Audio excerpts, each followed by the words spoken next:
Good morning mga koys. Bale, nandito tayo sa tindahan. Yan, titingnan natin yung display natin kung okay pa ba.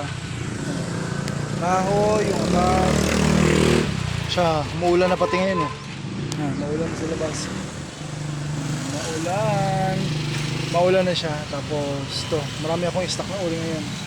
Yan, maraming stock. Maraming stock na uling, pero pupunta pa rin akong bundok. Kahit maulan, di ba? Para sa pamilya. Yeah. Kaya pag maulan ganito, dala tayong trapal. Yung trapal bang ganyan natin. Dadalhin ko yung trapal. Maulan na siya. Narinig ba yung sayero? Yung mga stock ko. Mga stock na uling.